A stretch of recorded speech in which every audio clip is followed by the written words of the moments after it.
మీరైతే బోండాలు ఎలా ఏస్తారో నాకైతే కామెంట్ చేయండి. మా అమ్మేమో ఇడ్లీ పిండిలో మైదా పిండి కలిపి వేసేది. ఇంకా అలాగే మా అత్తయ్యేమో దోస పిండిలో మైదా పిండి కలిపి బోండాలేసేవారనమాట. ఇవి 2 కాకుండా నేను కొంచెం హెల్తీగా ట్రై చేద్దామని ఫస్ట్ టైమ్ ఇలా చేశానండి.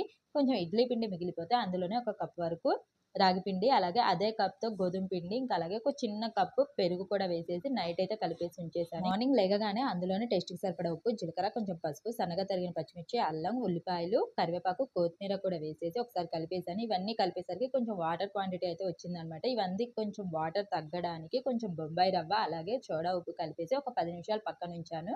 ఇప్పుడైతే పిండి సెట్ అయిపోయిందనమాట. ఈ పిండి సెట్ అయింది కదా! ఇప్పుడు బోండాలు వేయడానికి కళాయిలో నూనె వేసి, నూనె కాగిన తర్వాత చెయ్యి కొంచెం తడుపుకొని కొంచెం కొంచెం వేసేస్తే టేస్టీ అండ్ హెల్తీ బోండాలైతే రెడీ అయిపోయాయండి. నేనైతే ఫస్ట్ టైమ్ చేశాను. కానీ టేస్ట్ అయితే సూపర్‌గా వచ్చిందనమాట. హెల్తీగా ట్రై చేయడంలో తప్పు లేదు కదా! వీడియో నచ్చితే లైక్ చేయండి. ఛానెల్‌ని సబ్స్క్రైబ్ చేసుకోండి. అలాగే ఈ వీడియోని మీ ఫ్రెండ్స్ ఆర్ రిలేటివ్స్‌కి షేర్ చేయండి. Thank you for watching. By by.